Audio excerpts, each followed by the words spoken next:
So we're here to solve this Pentominous by wormsofcan. It was a challenging puzzle with a slightly unusual solve, but still, if you can find some of the key intro steps, makes a good midweek puzzle. We'll talk through some of those steps here. One of the things I enjoyed most about it was that the first logical step I used that really opened up the grid didn't actually involve marking a Pentominous with letters so much as marking an edge that couldn't be used, and I'll show you what that is. There may be two immediate letters you can put in. First is V's always have three in a row blocks on them, and so this V in the top right, that has two together, has to have a third there. Every other thing I look around and see has options which use different cells in it, except for this X, which has two choices, this one and this one. They overlap in this cell. And then we get to the clue that I was talking about at the start, the one I like the most, which are these two L's. Some of you may have been tempted to just place the two options for the X and figure out which one does work and which one can't work. That's a way to go, but not the constructor's intended route, I'm sure. The thing to note about the L is that the L can extend to the left. The next three cells we have to add in go beyond the edge of the grid, and so we have either these three cells or these three cells as part of the L. And the key thing is to mark this line, because as soon as you mark this line, it has a lot of effect on the clues right above it. The first effect it has is it limits, well, any of these clues you can take and see. If you look at the T used to have an option which, for instance, came down and took all these cells. It now only has options that take one more cell up, at least one more cell up. The V no longer has options that come straight down, so it also has to come up. It needs to actually take three more cells in some direction to the left or right. You'll see it can't take three cells left or right. It runs into these clues. The V actually is forced to take these three together. Marking that in, the T to the left, which used to have even an option like this, now only has one left to it, which is this full shape. This has to be part of a Pentominous. We'll just connect the cells it can take. It forms a V shape. This F has to get out, and in starting that, it's left with exactly one shape. This comes down. With this starting to form, and you can see it's not an N Pentominous, so the N has to take a cell like this. We run into where the two X options finally matter. If the X option took the upper left choice, it would leave behind these two cells and then a join there. That would not work. It would force a tetramino or something that's not an N Pentomino. So we get a situation like this where we have the start of four cells used here.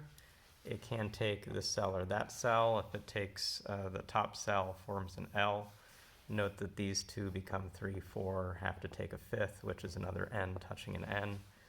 So it's more likely it takes these. This cell has to be part of this group. If it's not, it's stranded. This cell has to be part of this group. I guess we won't say anything about this cell yet because it could be part of the N, but in all situations this part is part of the group.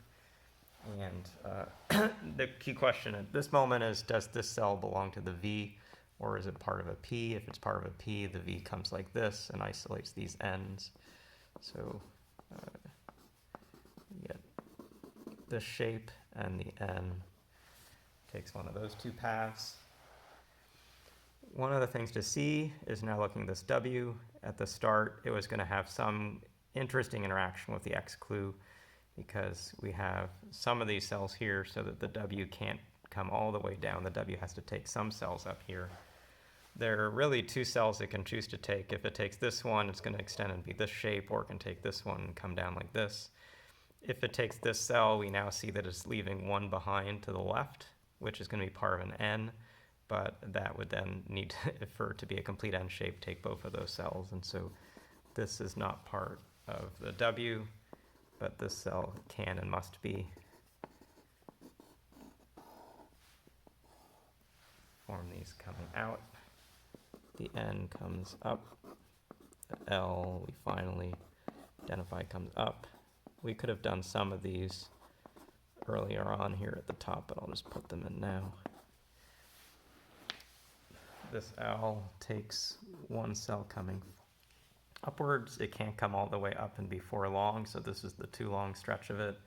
It needs to have a 4 long side piece. The only way that can go is to the right.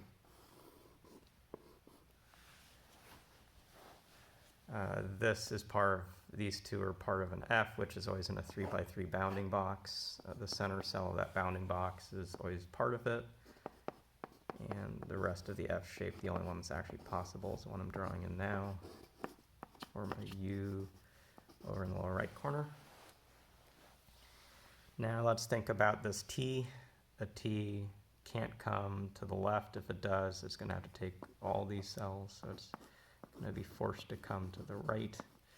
In doing so, it has to take this as well, and so seeing that we've marked some of these cells, those are all forced. The 3 in this pentomino have to take the 2 closest. If it took this cell, it would strand one of these 2, so it makes this F. We now have the last step of the puzzle. If this V came down here, it would strand these cells. So we've got 2 options. The V takes this, which leaves behind a P and a P, or the V takes this, and in doing so, leaves behind a P and an L. And needing 2 distinct pentominos, that's the solution. So a challenging puzzle in different spots. It came from at least looking and considering all the clues in the grid, seeing that these 2 L's force something to the right, and then this edge just forces a lot of the solve, which comes out counterclockwise like this. In at least the way I went about it, you may have had earlier luck by just playing with this X clue, but those sort of seeds in the grid get you thinking outside of the box at the start and eventually seeing the whole solution. Hope you learned a little bit about Pentominous here, both sort of how marking cells with letters as well as just marking edges can add together to be helpful notations to advance the solution.